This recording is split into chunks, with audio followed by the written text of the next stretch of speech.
This is Digital Voices with Bo Tiffany. Inspiring and providing real insight to our listeners with every story. Exploring deep stories behind every guest. Please welcome your host, Bo Tiffany. Welcome back to another episode of Digital Voices with Bo Tiffany. I'm welcoming back Connor Quinn to kind of dive into the history of voice acting. We've gotten together a few different times, and this is our first video episode together. Connor likes to keep his anonymity because he's in voice acting. He plays a variety of characters, and he likes that anonymity so that he's not, stereotyped. That's a good way to put it, Connor. It sure is. Yeah. It's just allows me to be flexible with the roles that they cast me for. A lot of times if they were to see me, they would say he's too young to play the elderly person or too old to play the younger guy. So it kind of helps me be flexible with the roles that they can possibly cast me for. Yeah, absolutely. Well, as we've talked over the months, we keep diving into some of the early roots of voice acting and, how it's evolved from radio theater and those early roots and often how those early voice actors didn't really get the limelight or the recognition that they deserved, in my opinion. And so we kind of came up with this podcast today to dive into the roots of voice acting and kind of pay a little homage to our forefathers. And in doing so, bring to light some of my favorite memories of things that, voice actors created the characters of. So why don't we get you started on this? Why don't you start with discussing the importance of voice acting and why it deserves more recognition? Absolutely. As you mentioned, the roots of, even television and not necessarily film, but definitely television and just the advancement of the art. It all started in radio theater, which of course came from vaudeville and stage acting before that. But in radio theater specifically, we had a lot of celebrities that people really didn't see. There was no internet, of course, so they didn't widely circulate the pictures of the actors then. So they were anonymous for the most part, other than their voice. So the audience kind of made up their own minds as to what their favorite star, their favorite radio actor or actress looked like. And that just continued, when I was younger, you were younger, and into this newer generation of animation, a lot of those actors from old radio were kind of brought in into the 60s and then, of course, 70s when I got into it as voice actors for animation. And so you and I, we both grew up with some of these legendary voice actors. And I always felt that it was just, I don't know. I know that they embraced being anonymous just like I do. A lot of them didn't want the spotlight necessarily, but that doesn't mean that, I think that they should have gotten more recognition for their art form because it is a true art form and it gets largely ignored. And we just move on to other things. And we often forget, there was someone who did Mickey Mouse. There's someone that does Donald Duck. There's someone that does Bugs Bunny. Those are real people. Who are they? Yeah. Well, and to begin with, just to highlight some of these key figures in radio theater, we had Orson Welles, Agnes Moorehead, William Conrad. Let's talk about their impact because, they started this.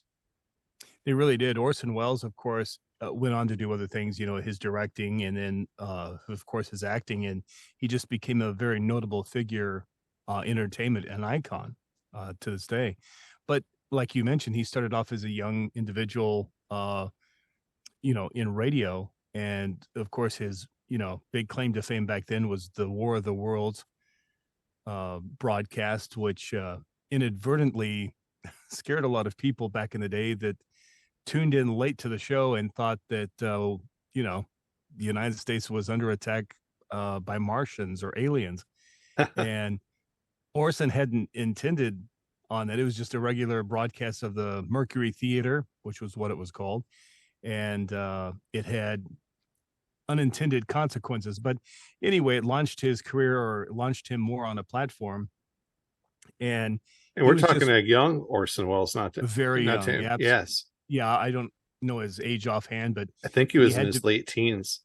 Yeah, I think so. Just a kid with a big Yeah. voice, big, deep voice, and of course that would carry him all throughout his life. He became that icon because of that trademark enunciation and word. Just everything that we attribute to Orson Welles is similar to how we do Morgan Freeman today. If you hear Morgan or see Morgan Freeman's name, he's going to have a large monologue in the in the movie, so he can show off, do that flex of that great Morgan Freeman voice. And you mentioned Agnes Moorehead. She went on to do a lot of television and stuff, as a character actress. And Bill Conrad, he worked, he was the original Matt Dillon for radio's Gunsmoke.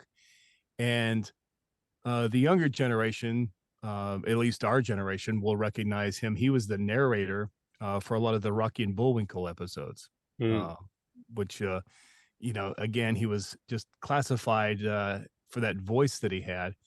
And there's so many just unsung heroes, that I look up to from that radio era. Yeah. When I was a kid, my first job was for Disney. We were doing what were called storyteller records and cassettes. So they were in the process of transferring a lot of their old their animation films, and making them into like storybooks for children, storyteller records and cassettes. And a lot of those cast members, unfortunately, had passed away. But for the one that they were doing with me, it was a young Winnie the Pooh, or actually, a young Christopher Robin, who I was the voice of. But the cast was pretty much in part the whole cast who had originally been with Winnie the Pooh. And most of them were radio actors in turn. We had Sterling Holloway, who was the voice of Winnie the Pooh, and we had Junius Matthews, and we had Sebastian Cabot, who played Mr. French from A Family Affair, and so on and so forth. And Paul Winchell, just an amazing early television ventriloquist and comedian who did amazing voices. He was the voice of Tigger. So it just highlights that we're surrounded by so many talent. And it even comes up to modern day, when we have a few years ago, when Siri first was released, who is the voice behind Siri?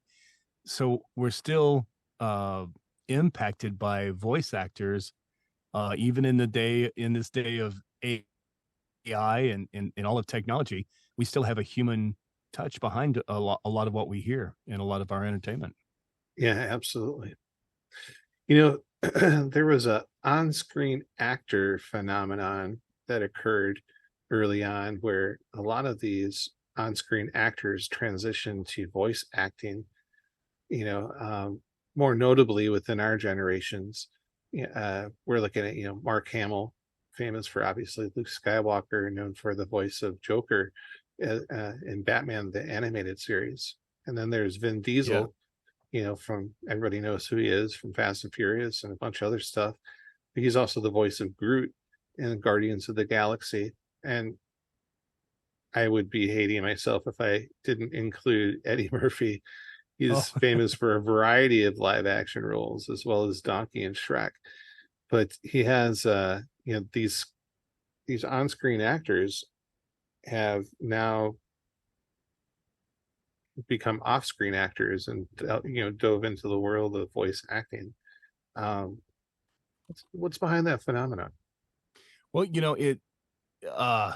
it's just incredible. It's like a lot of the a lot of the projects that Disney has had over the years, they knew that they would have more success if they would put a celebrity with a voice. So it got really popular in the 90s, having like Robin Williams for the voice of Genie for Aladdin, and James Earl Jones as Mufasa in The Lion King. And for the most part, voice actors had just this quiet existence.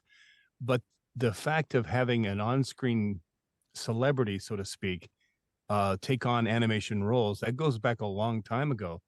For example, if we go back to, I think it was like 1963, 1964, we have the incredible Mr. Limpet. And that was a live action with animation with Don Knotts. Before that, we had Dick Van Dyke and Julie Andrews with Mary Poppins. And I guess, yeah, that would have been before, because Disney died in 66 and Mary Poppins was done before that. So we had that. In the animated Jungle Book, we had several celebrities. Again, we had Sebastian Cabot, which we mentioned. We also had a legendary screen actor, George Sanders, was the voice of Shere Khan, and Louis Prima, a renowned jazz singer, and of course you had Phil Harris as Baloo.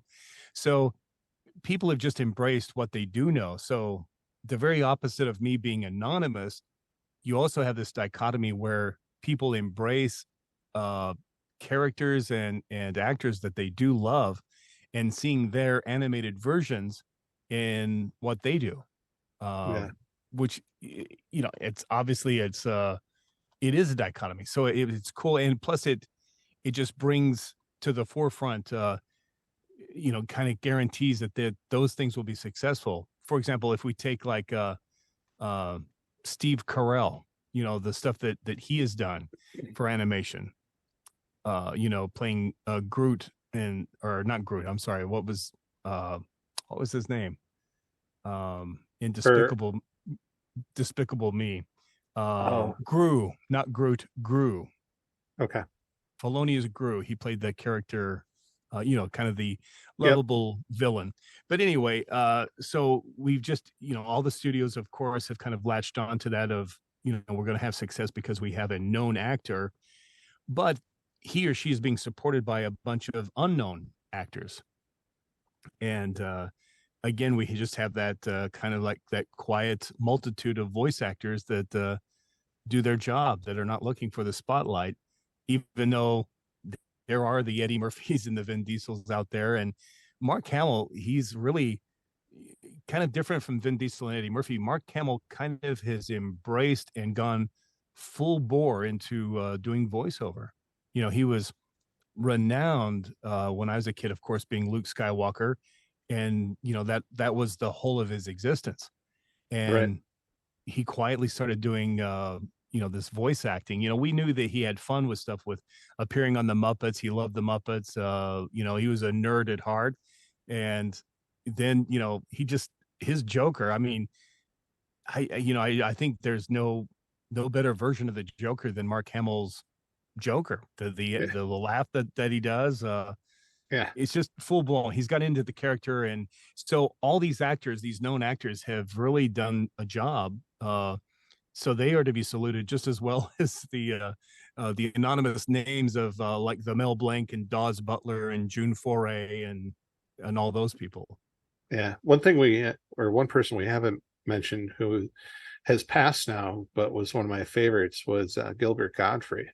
His character behind Diego is, I think oh my gosh. To that point, some people have just a personality they bring through their vocal acting.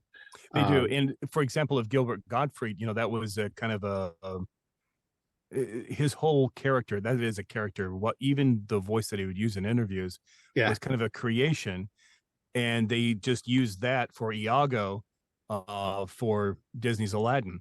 Mm-hmm. But I guess you can YouTube it. You can hear. Yeah, I've seen it. Yeah. Okay. Yeah, you can hear his real voice. I know Howard Stern for a while was obsessed with that, but it's just like anybody. It's like you find whatever your niche is, and you embrace it and go for it. He did. Mm-hmm. Well, and another person, I think, talking about voice actors, comedians lend well for the craft, I think, for character creation. We take a look at Eddie Murphy and we take a look at Robin Williams, and both of them amazing stand-up performances, but they're able to, both of them, I believe, have records. I know obviously Eddie Murphy for sure did for his stand-up. So all you could hear is his voice and making you laugh, and those influences and nuances and the way that they storytell, I think, is amazing, especially in character. a good point Well, to that is Donkey and Shrek. Love oh, it. beautiful. Yeah, I mean, you know, I'd worked with Robin Williams on several projects for Disney, and what was always amazing is his script. Is my script had lines. Here's all the lines, but with Robin's, it was just kind of like a just small little outline of here's where we want you to go, and because they knew he would ad lib, Right. so uh they had the script to appeal to his personality. Many years ago, when they were making Who Framed Roger Rabbit, I was in the studio at B&B Studios. When they were doing that, we were working on another series, and Charles Fleischer, who was also a very successful stand-up comedian, was the voice of Roger Rabbit. And I remember the way he could get into the character was he had to have a rabbit suit. He had to physically be the bunny, Hmm. you know? And so they had him in this giant adult rabbit costume, and that's how he would deliver most of his lines. Wow. I thought it was hilarious, but it helped him get into the character. And then we have the other end of it. We go back to Star Wars with James Earl Jones. So you have a very established actor from Broadway, very distinguished actor, doing this kind of an unknown thing at the time, this kind of schlocky, in some people's opinion, poorly written, you know, space opera. So I don't know how he was, I don't know how he felt about doing it. I know that there was good things that Peter Cushing was on the project and Sir Alec Guinness. So I think that's probably why he signed on, but it was kind of an unknown because there wasn't really, other than those guys, there really wasn't anybody in it. Harrison Ford was kind of known, but Mark Hamill was completely new to the scene, and Star Wars, of course, just changed the landscape of not only filmmaking but nerddom and just everything in between. Yeah. So it's always interesting to watch interviews with James Earl Jones talking about those early days when George Lucas had brought him in to read for Darth Vader. Here we have an established actor, and again, he was not the James Earl Jones he is today, but for a certain group of people, especially people who are very familiar with Broadway and some early film, they were very familiar with James Earl Jones. So it's just amazing how many known actors have really embraced voice acting in particular. Yeah, for sure. Let's transition to modern media. Taking a look at television and video games, can we discuss the transition from transitional or traditional animation to TV shows and video games? Yeah, I think that it kind of was. We had one of the early successes of a cartoon in prime time was the Flintstones. Before Right. then, Yeah. it was just something for children. And you had Warner Brothers, which were at before they were really successful on television, they were used in theaters as shorts. And although they were appealing to children, I'd had the fortunate, I guess, the fortune of working with Chuck Jones right before he had passed away when I was in college, and he shared some stories about those early days that he said that the interesting thing is that those scripts were written for adults, not for children. They didn't have children in mind. So, as a kid, a lot of that humor and impersonations and went right over my head, but it was still funny to me as a kid. Right. And I think that, the advertisers, they knew that the money is on kids, and the parents of those kids who are going to be buying the stuff. So I think that was kind of a push for animation to go a little more mainstream. And then, in the 90s, it really became mainstream. And it was, we had Cartoon Network and Adult Swim where it was okay for adults to watch cartoons and animation. And, as those of us that were young, as we kind of grew into adulthood, we still carried our childhood with us. And, I think that was kind of the in those days of the birth of nerddom, where it was okay to embrace being I always pictured myself being on the island of misfit toys, being being a nerd and not really fitting in. We're now in an age where it's perfectly fine to be that way. And for the most part, nerds are kind of running the world, which is great. Not kind of, they are running the world. Absolutely. Oh, I love it. That's great insight right there. I you know, voice actors turn on screen actors. Is there anybody that's switched over? I know Seth MacFarlane started out as a creator and voice Yeah. actor for Family Guy and later starred in live action roles. I don't know if any of them have been all that great. There's that space one that he's currently in that makes me shake my head sometimes. It's a parody of Star Oh, Trek or that's right. something. Yeah. Well, we have a lot of them. Like, for example, I don't know how much television or film work he had done, but you take someone like Hank Azaria from The Simpsons, who plays Mm, Moe and those. He's mainly been known for doing The Simpsons, but he evolved and started doing a lot of film stuff as well. He was on yeah. The Birdcage, and you have the same with Dan Castellaneta. He's done film, and even Harry Shearer. But Harry Shearer was kind of known anyway. But yeah, there's been a few people that have kind of like you said, broken that mold where they came out and went to television. But I think for the most part, it's the opposite is true. The river flows not always just one way, but for the most part, it does. It's like when they finally arrived doing voiceover, it's like they found Nirvana, and so a lot of them are there to stay because it's not really based on physical looks. You don't have to wear your makeup a certain way, and all the perks that go with it. For example, you have Julie Kavner from The Simpsons. She's been on several films, and she's gone back and done films. I can't think of some small parts that she's done after The Simpsons.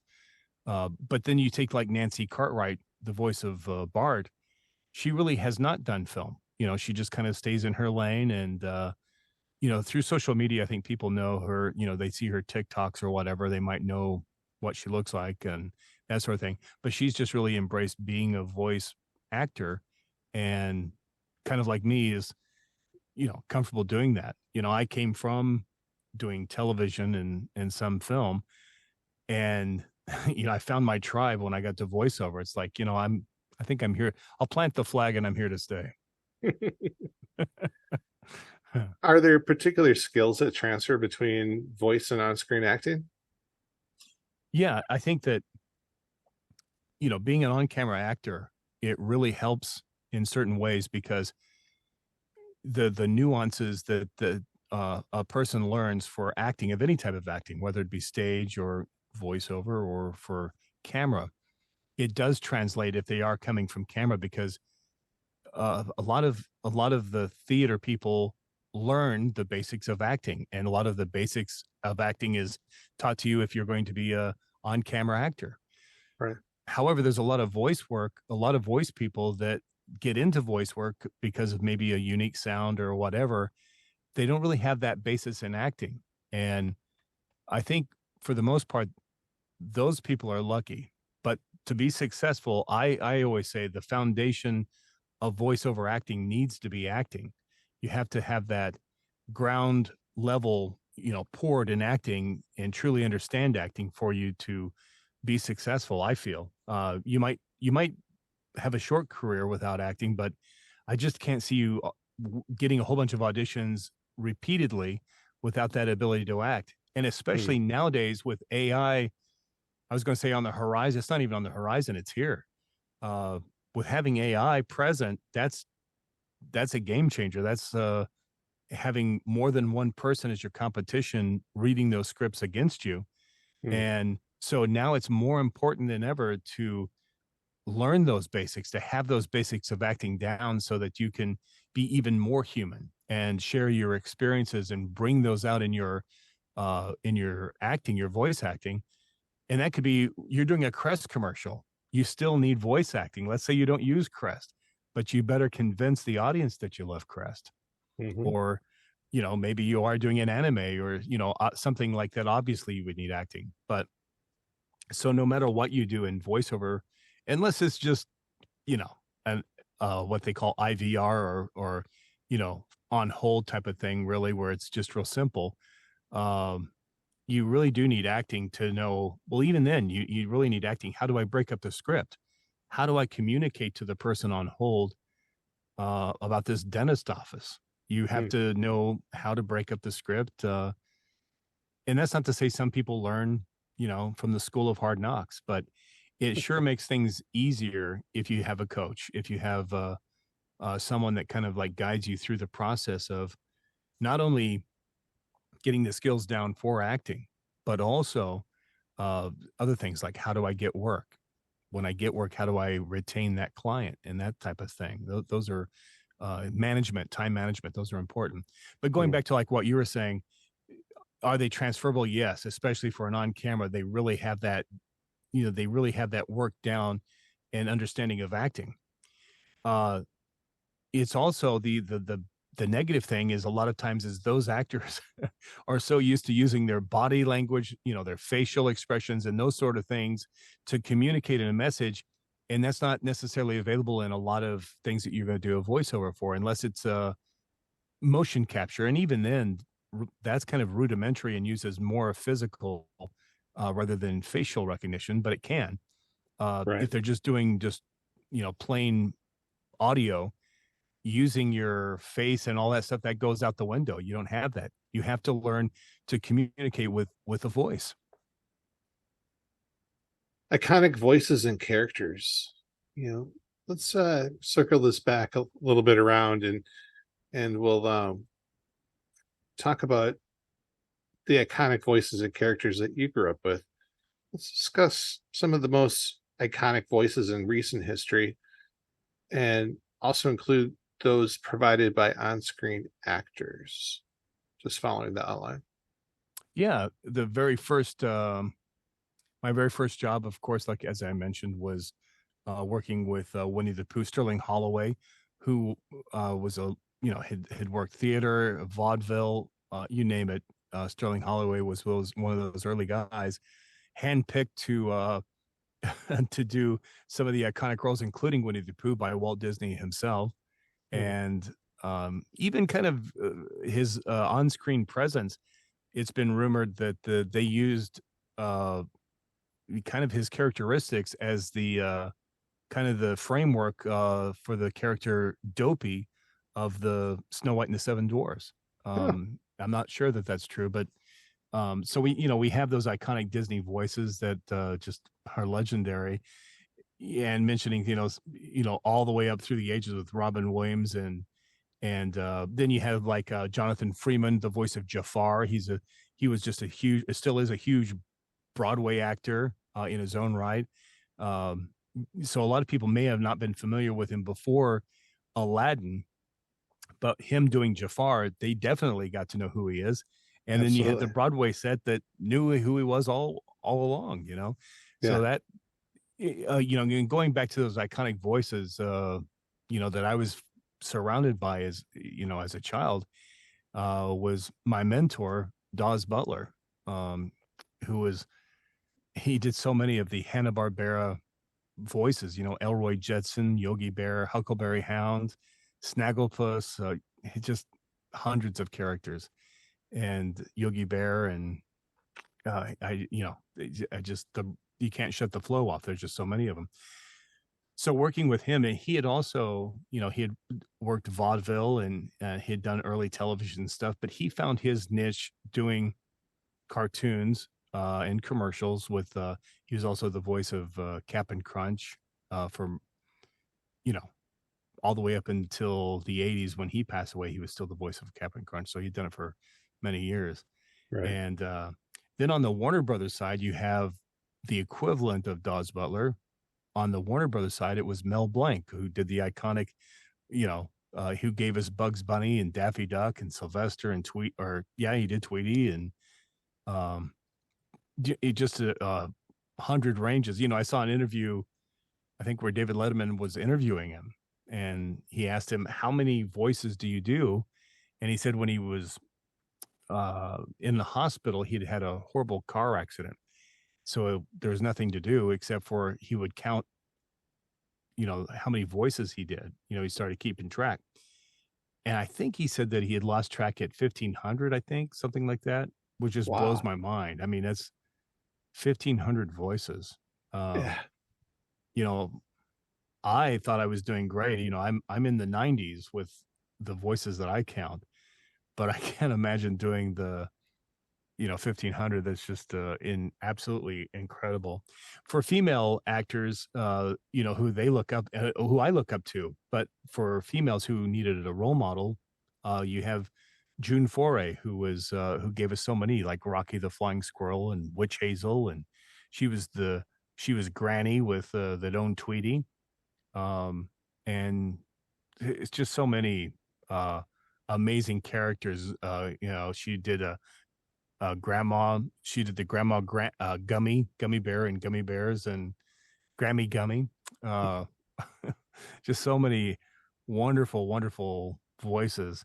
Yeah. And in the world of advertising mascots, Paul Frees, just by himself, was incredible. He was the voice of Toucan Sam.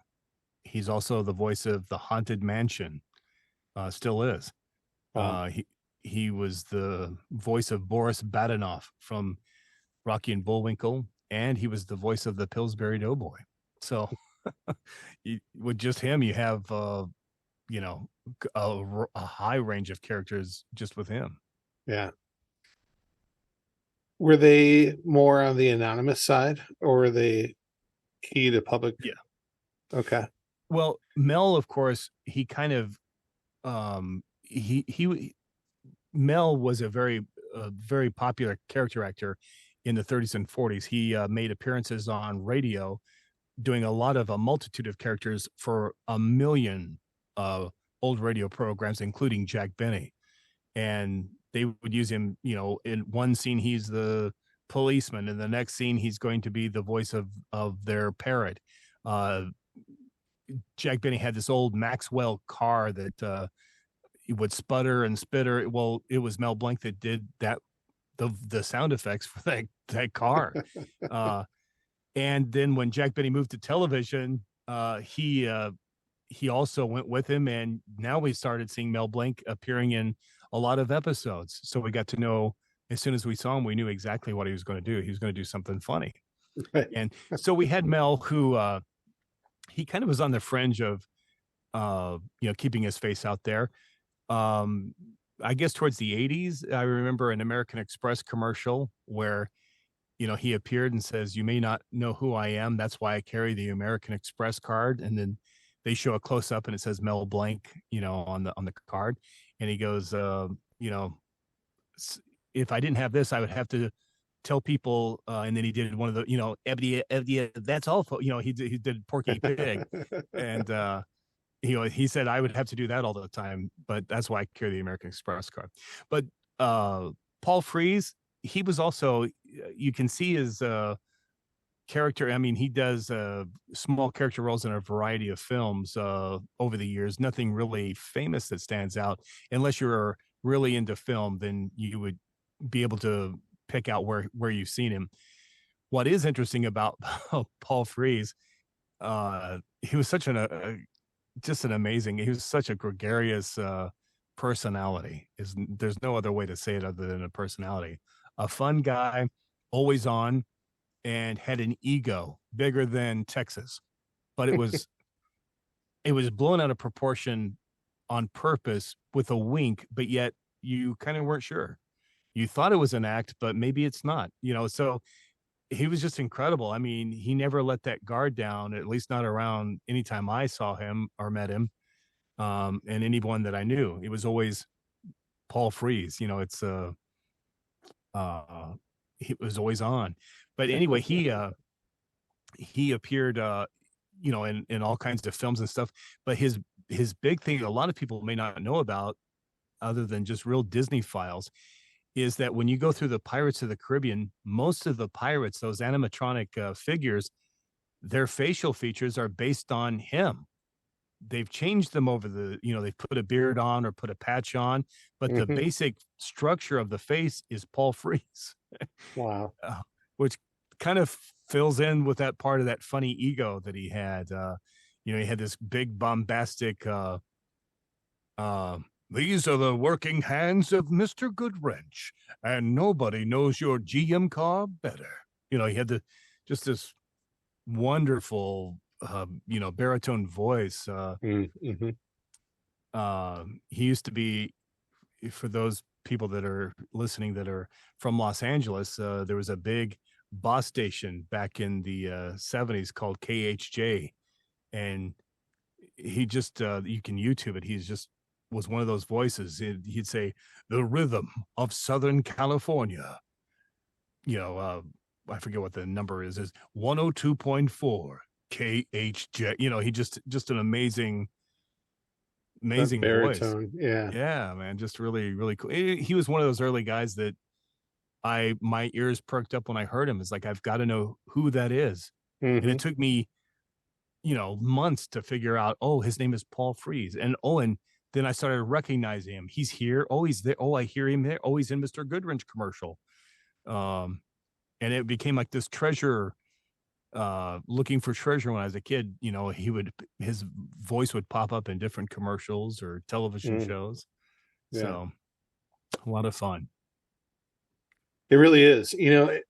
There's so many unsaids that we've missed even amongst this discussion, and we've hit so many. Oh yeah. The guy that does the Allstate commercials. Oh, without a doubt. Absolutely. Yeah. I mean, an iconic voice. He's one of those voices that people they hear it and they know it immediately as soon as they hear the tones. And Dennis was or is, he's an on-camera actor that is known for doing a lot of other things, but in those early 2000s when he started doing that Allstate as a spokesman, he would appear on screen, but over the years he's kind of like they just use his voice. And I don't know if he still currently is or not, if he still is, but he really is identified just by you saying that. I know exactly that you're talking about Dennis Haysbert. Mm-hmm. It's one of those modern iconic voices that people know, and we're so surrounded by it. For example, Jake Wood is the voice of the gecko for Geico. And if he was walking on the street, probably most people would have no idea who Jake is. Yeah. This British actor, unassuming, but I probably in the UK, he's probably more well known. I think I'm not sure. I just know that he does Geico, we touched voice. Go ahead. We touched on the emerging trends in voice acting, like AI and motion capture. Are there any that are really on the precipice that are competition for you folks right now? Well, like you said, the celebrity that's been a thing. I remember going for an audition years ago for being called for The Lion King, and finding out that they've also called James Earl Jones for the character. Well, as soon as you find out that who's going to get the role, me in this room full of unknowns, or is it going to be James? It's James Earl Jones, of course. So of course that's a competition of how are you going to compete against celebrity. Mm-hmm. The answer is but I'm not talking about the celebrity aspect. I think maybe you misheard my question. Oh, okay. Talking about just how voice acting, like artificial intelligence and motion capture, these are technologies that are coming up, and some of them are already out, that can mimic Tom Cruise's voice or create deep fakes, with these technologies. And as they get even better, then there'll be tools that we can use to create movies or animation. I know that, for instance, there's a program out there where you can upload audio, and the AI will create an avatar and create emotion behind the text and how the reader is influencing the words that they're using. So they're able to somehow read the emotion from the way it's being read and then construe that through the AI avatar. Right. Yeah.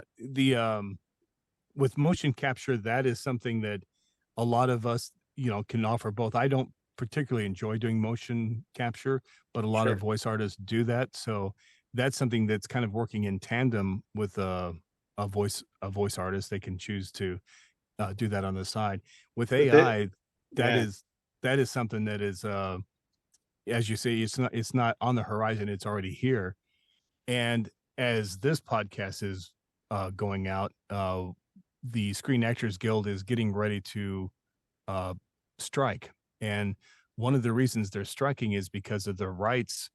They don't want the studios to replace human actors in films, television, and commercials.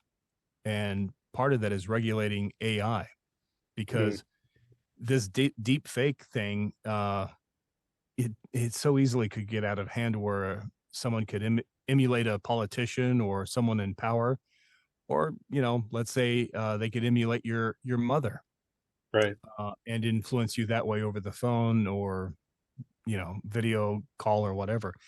But from a voice actor's point of view, um, there's things that we can also use it as help to, a lot of my long form narration, uh, having your own voice cloned can be helpful, so that you don't go back and have to reread something completely. You just have the clone do it. You have the AI reread that sentence, so that Mm. you don't have to go back and re-record. Do they have And that currently? yeah, they do have that. It's still kind of wishy-washy. I mean, some of it's Mm. good, but it is, when it's good, it's really good. Yeah. Of course you have to pay for it, but the scary thing about that is the company that's cloning your voice, are they going to use that clone now for their own? So now that they have your voice, are they going to use it in turn to sell commercials? So a Right. lot of voice actors are now finding out that their voice has been stolen and is being used on different rosters across Wow. the internet. So they're having to sue those individuals and those companies. Um, the way to guard against that, I guess, in a way, is that a lot of us voice actors are looking into cloning our own voice and then licensing it out for, let's say, a client does not want to spend, Mm. pay my normal rate for me to read live, or to direct me for their commercial. They don't have that big of a budget, but they can afford an AI version of me where they have limited use of my voice. Of course, they don't have the full range of emotions and all the stuff that would come with directing a human. But they would have your voice, and they could license it for that particular commercial for, let's say, 13 weeks, and it plays in Phoenix. Mm. That would allow the person with not such a big budget to use your voice, and they're doing it ethically, and they win, and the voiceover wins. But not everybody's playing fair. So you have a lot of people that are using AI, uh, you know, in the wrong way. So I see a lot of them out there that are trying to emulate Morgan Freeman's voice. They upload and clone his voice, because he has thousands of hours of his voice out there, with narrations and audiobooks, and there's plenty of material for source that the AI can learn the voice, and then they're using that to have a Morgan Freeman voice. And he might be doing a car commercial in Decatur, Illinois, and Right. not even Right. know it. And that's wrong. Right. um People say, well, he's rich, and it's like, but it's still his identity. I don't Yep. I don't think anybody, and that goes across the board. Let's say this AI technology is being used for, you can say, I want a picture of a diner, but I want Mm. it in the style of Norman Rockwell, and Mm. there it goes. Yeah. So being inspired, I think, is one thing, but just a total blatant ripoff is horrible. Like you were saying, the deep fakes are just they're just amazing, and they're scary. Like the guy that does the deep fake Tom Cruise. That's just, Right. Yeah. I know it's been fun, it's in jest, but it's like, it's still scary. It's a reminder of, this is what could happen. He could have Tom Cruise say anything at all, and Tom Cruise would have no regulation over it. So, how far do we own our own identity? It's It's absolutely fine. Just like, for you, for example, you have lots of hours uploaded of podcasts with you appearing on camera. So if someone wanted to train an AI, they have that information, they have the data to replicate you as an avatar. Um, and so that's cool. But then if someone were to use that against your will or you unknowingly, Mm, that's just wrong. right. I hope to God I hope we can regulate this. I feel like it needs to be built on some kind of blockchain technology. Um, the blockchain is the best way for us to store information, but also to find out who to access is it, as well True. as, in terms of trying to keep control of an industry rather than having it taken away from you by exactly what we're talking about. That might be the best way to go about doing that in terms of licensing your avatar that's put on a particular blockchain and used for just the things that we're talking about. I think that would be, that way, especially if somebody were to create a successful payment model for the artist, um, they get XY% of what comes in, you know what I mean? That would Right. be a successful model perhaps to conduct something like that. That's a great Um, idea. yeah. Well, now, is there an investor out there? Let's talk. That's right. He's got the idea. You've got the money. Let's 2 and 2 is 4. Yeah, that's right. No, it has to be regulated. I mean, it's to me, it's just as scary as fentanyl Yeah, in things or opioids. It needs yeah, all these things need to be regulated because it's destroying the infrastructure of our country and AI. The very one of the main guys that created AI, he's even warned the public that the monster has been unleashed. That yeah. I've seen some of that. yeah, it's scary. I mean, he's a former Google engineer, I guess, or whatever, and Yeah, yeah, he's warning the government, this you need to get a handle on this because we kind of live in a time now, Bill, where people are selective with they only choose to read the news stories that they agree with. mm-hmm. And that's not necessarily reality. That isn't reality. Well, I think they're limited to so much time in a day, and as prices go up, people have to work more, and it's been like True. that for a long time now, which you can see within the family structure. Look at what it was like in the 50s or 60s growing up versus what it's like today. Barely Oh, one parent's completely. home at the same time for dinner. Usually one's just getting off of work or going to their second job. So it's a dynamic where in these, and I'm getting probably a bandstand, I apologize. It's getting to the point though here in America that I feel like the control over us is by depriving us any free time and forcing us to, put in as much time for the system as we can. And as a result of that, though, we don't have time to vet the news. We don't have time to, you know, find out if what we're being told is true or not. We have to take things at a certain face value. But in this day and age, we don't have any independent news anymore. And, No. we only have these huge conglomerates that really write the narrative. And so it's a scary time that we live in. Off the Yeah, it's good soapbox. insight. Yeah, I mean, it really is. We're letting other people's opinions shape our own opinions. That's right. And we just if we don't like them, we hit skip, we hit swipe left, whatever it is. Next, Until we please. find Yeah. yeah, like YouTube shorts. We just scroll through until we find this conspiracy theory is something I can believe in.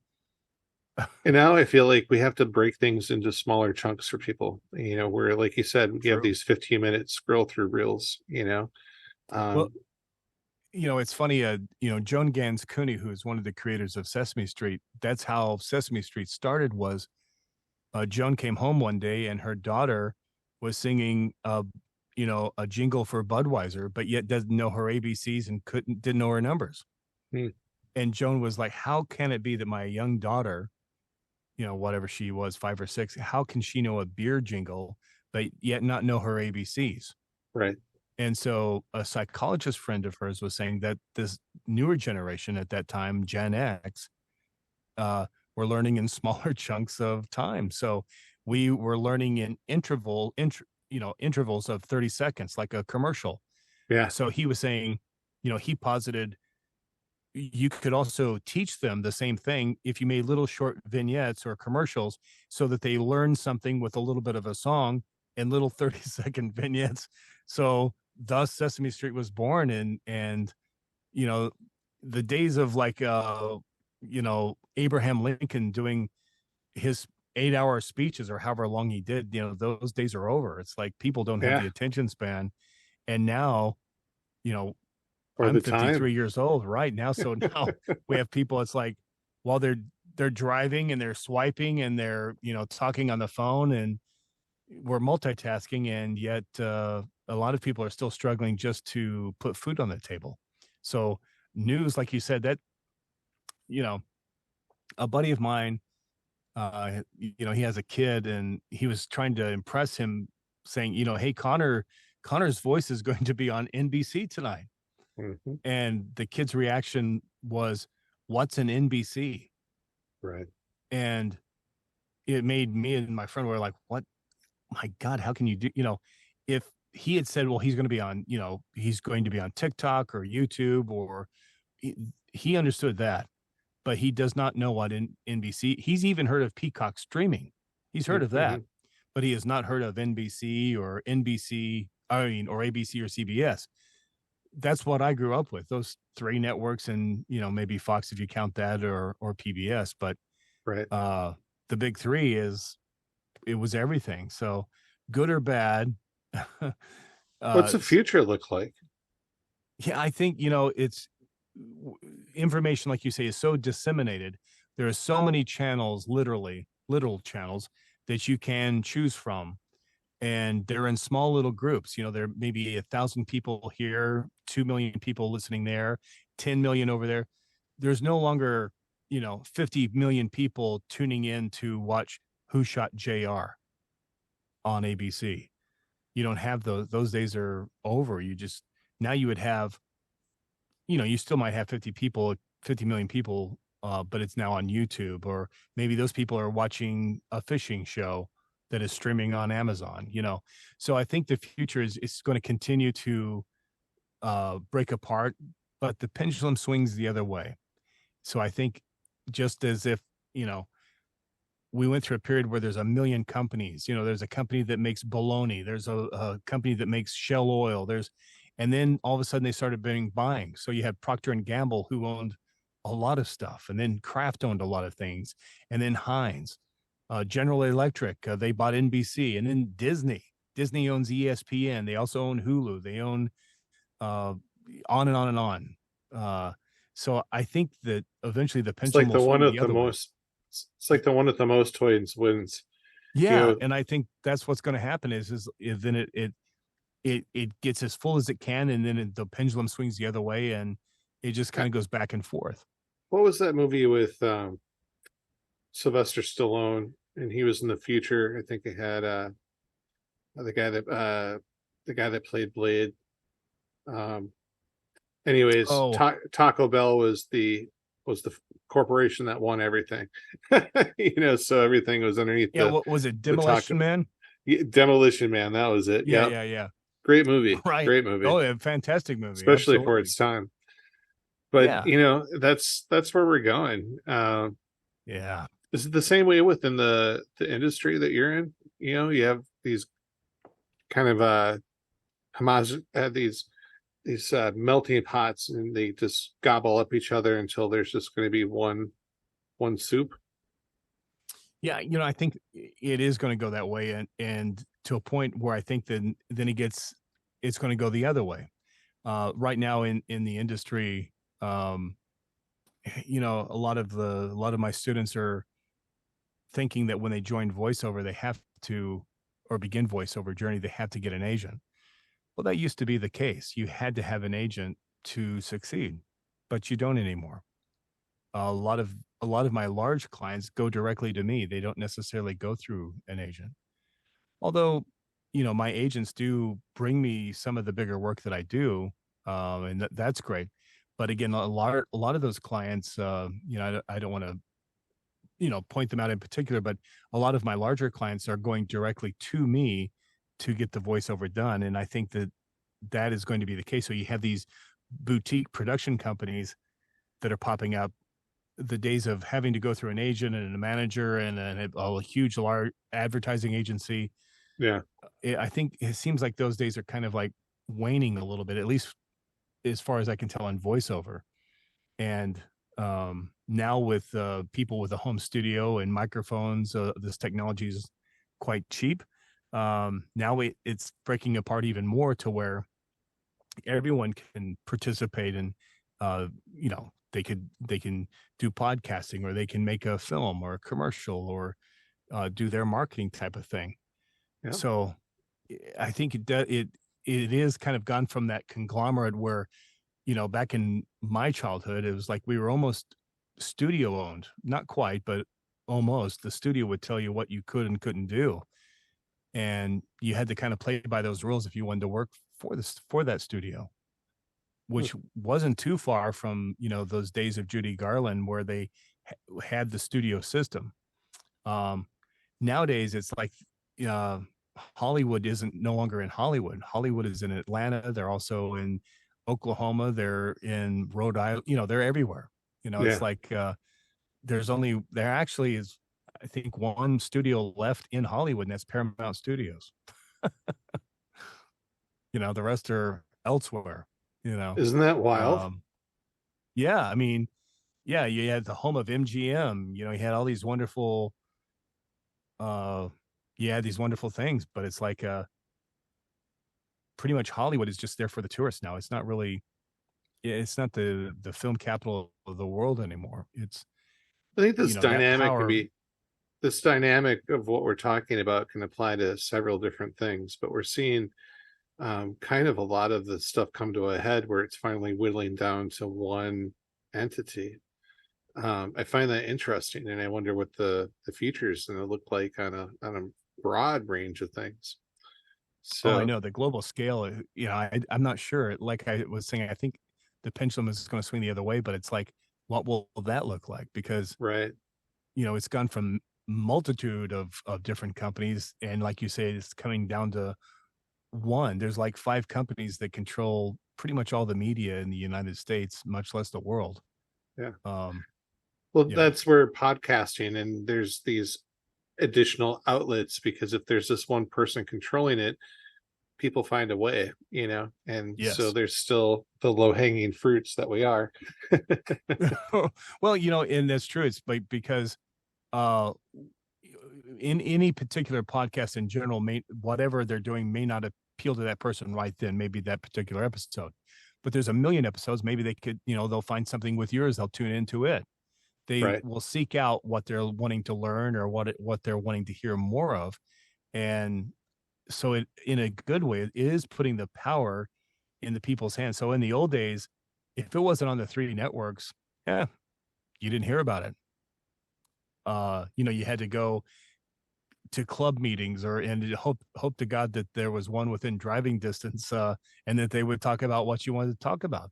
Nowadays, it's just a click away to find a meetup or a group or a podcast or a YouTube channel. So in that aspect, I think it's very cool. It's putting the power of the people. On the other end of it, it kind of scares me, because then you have local government, local politics.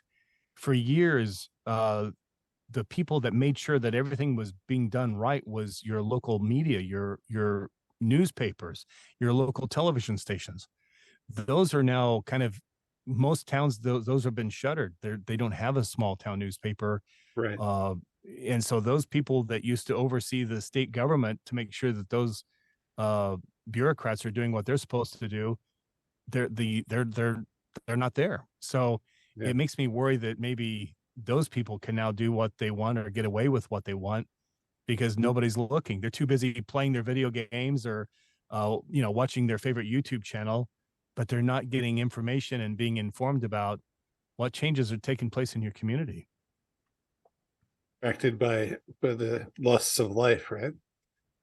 Yeah, totally. I mean, I had a conversation today with someone. Is like a lot of kids today. You have your tablet and your phone or whatever that they're watching their stuff on, and a lot of them, most of them, don't watch news, at all. So Mhm. I was thinking, whatever particular little small town that they're living in, what if there was something catastrophic in a way where the city council all of a sudden says, you know what, the water you're drinking is not safe. There's a boil alert. So make sure you boil your water before you cook or before you do anything. A lot of these people aren't doing that. They don't even, how would they even know? Right. Because there's really no alert system unless you're subscribed to like one of the local news stations. Hmm. And a lot of those are not into that. So um I don't know. I guess I feel it's like the old I have in my neighborhood. There's always that neighbor that's acting like Paul Revere. right. One candle, two candles. But so there's always like wildfire. Someone, God forbid, died, and the next thing you know, the guy that pumps your gas is hearing about it or telling you about it. So Yeah, so yeah, maybe there's some way to disseminate get the word out. Or you would hope so. It's like funny, funny how I'm life like is, though. I'm a news junkie, so it's like I always try to stay on top of stuff even though I really can't. Mm. But And I I am too. always And yeah. go ahead. I'm No, just I just worry about those that are keep their head in the ground. It's like yeah, how do you possibly and unless it's something like an asteroid is coming to the earth, that's probably not going to be an alert on your phone, right? and if it was, it might not even be an alert on your phone. They might not want mass panic. That's So true. Right. I, Yeah, that's true. it's funny how that stuff works. You think, especially with all this alien stuff that you see on the news and the Pentagon's releasing, and now the head Pentagon official came out with the release of that we have alien crafts, and it's true, and we've had them for decades, going back to like Roswell. And it's interesting because on YouTube I watch a lot of stuff, and so they had some body experts that went over there or his testimony, and just the way that his interview went, and they thought that perhaps it was some kind of government mass deception type of thing. I don't really know. If we do have technology like they're discussing, it's pretty amazing in terms of advancement. I hope that the U.S. holds it. And if they don't want people to know, maybe that's you or the U.S. But with all this Alexandro, Louis Alexandro, I think is his Right. name, Yeah. from ATIP and all of these other people coming out, I feel like there's validity in it. But let I me ask agree. you a question. Do you remember back in the day when we were younger and we heard come out of the political system that the next big mass hysteria that the government's going to cause is going to be related to UFOs as a method of control? Do you remember hearing anything like that? Yeah, I remember, I think especially as a younger kid, I was very fascinated by aliens and, Bigfoot and all that's the mysteries. Oh yeah. And it seems like I remember hearing a conversation as I got a little bit older that's exactly how the government, when So, I so was younger, it's you know, stuck in my head, so right, I can't like give into it 100% because early on there was that seed planted. But I'm a right. big fan of like Skinwalker Ranch and some of these other Love that show. shows. Oh, me Right. too. Me too. Did you just watch the latest episode? No, I'm catching up. They Mm. had a little bit of break, so I can't wait to Where you catch up. where you at? Well, it's right at the end of season one is where I just wrapped up. So I'm a Oh, bit so behind. yeah, And you got like 3 seasons ahead of you. yeah, yeah, So yeah. the fun part about it is, they start out, they had some anomalies like can't talk today, anomalies the first couple seasons, and they continue to investigate.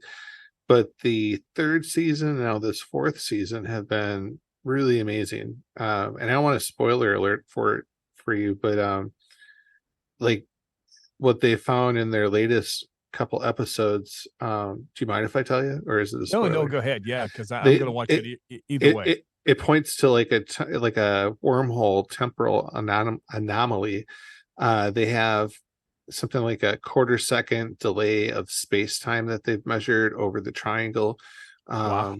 Yeah, and just they've done some lidar stuff that's created images that are shouldn't be there, that shows some kind of Wow. structure. And yeah, it's super interesting. And the people that are involved, like this, their head scientist at the ranch is the same guy that was the head of the government research into UFOs. So what's his name, Amazing. Brandon or something like that. Something like, Anyways, yeah. yeah. And I'm a big sucker for Coast to Coast, with the early days with Art Bell, and Oh, sure. the broadcaster in me loved the, at the end of the day, I didn't care whether anything that Art Bell said was true or not. It was just his storytelling. I would, I wanted to hear the world is going to end from Art Bell. That's who I would trust to give me that information. But you know that show, the Ghost Walker, is just, I mean, I grew up in the Southwest and Mm, just was filled, especially we were one of the few white families living on the Navajo reservation. mm. And so the whole idea, the whole story of skinwalkers was very apparent, and it was much a part of my childhood, because a lot of the natives shared stories about the skinwalker, Mm. and where that came from, and so to me, I think there's more validity in that than there are UFOs or the What Loch did Ness what did monster. they teach you? Is it the same as what we see on TV, or I Yeah. mean, what Oh what yeah. is a skinwalker?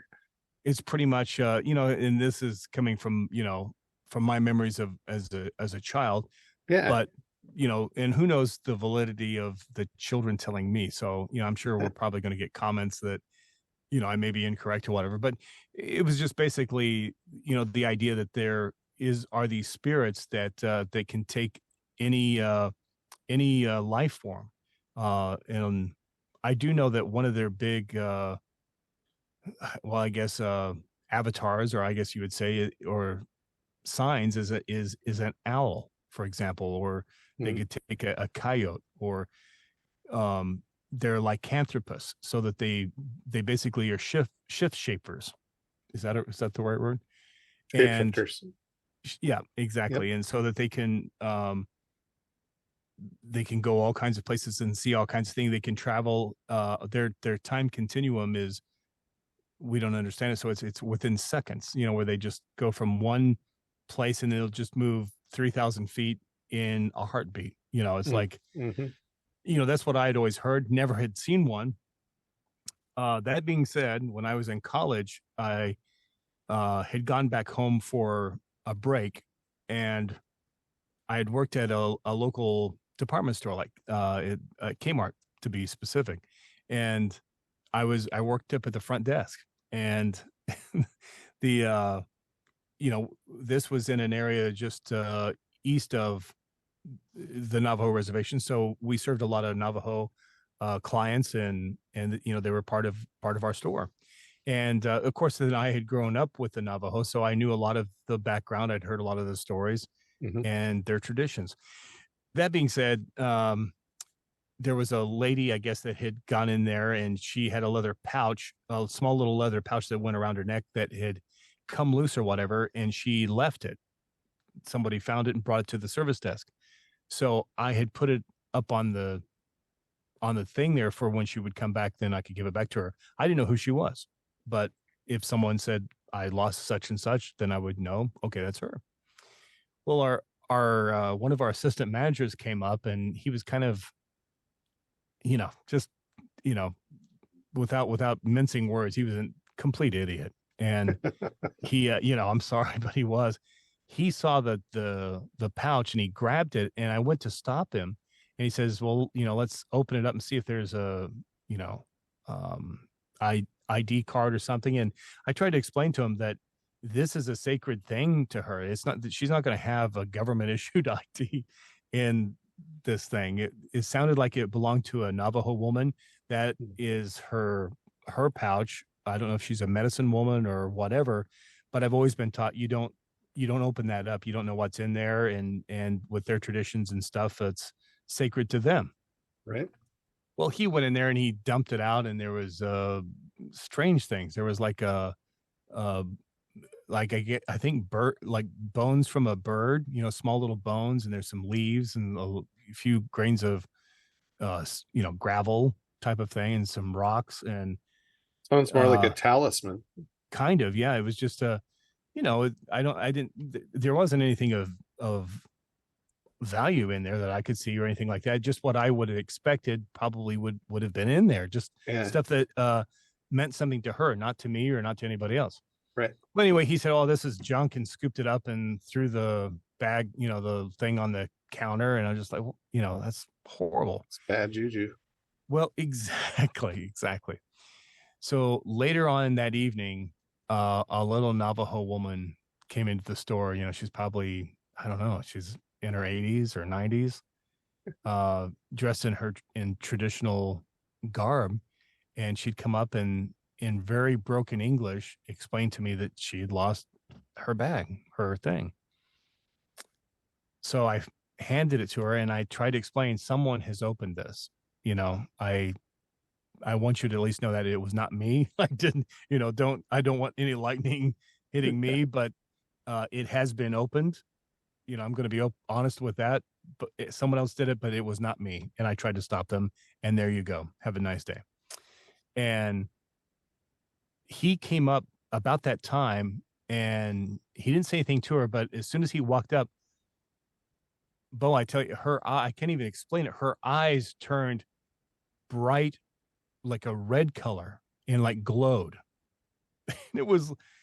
He let out this kind of like weird noise and I almost fell back, and in a heartbeat she was gone. And it was the weirdest thing that probably has happened to me in my life.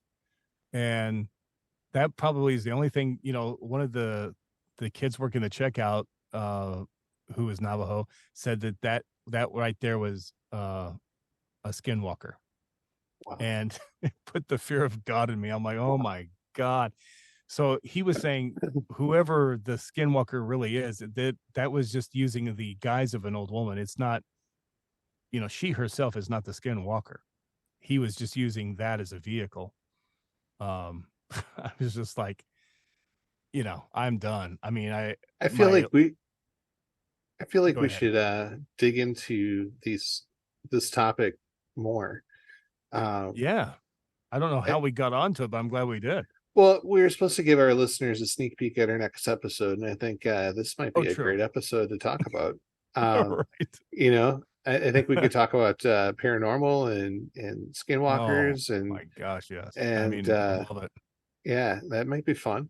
Are you down for that? Yeah, it will be fun. Yeah, the area that you're coming from, talk about some of the unique things that are, every area has something unique. Yeah, its own cryptids and stories for sure. Totally. And same with, me growing up in the Four Corners area of New Mexico. It's like a breeding ground of weirdness. And I'm living proof. You're an alien offspring, aren't you? Well, yeah, my studio is my pod. I didn't want to say anything, Bo.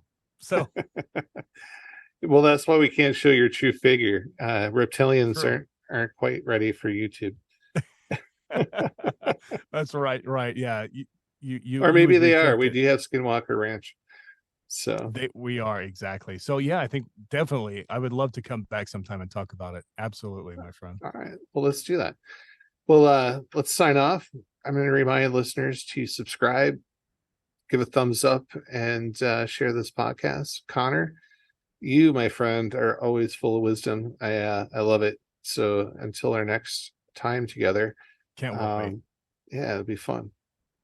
This has been Digital Voices with Bo Tiffany, exploring deep stories from real-life guests with real-life experiences, providing insight to our listeners with every story.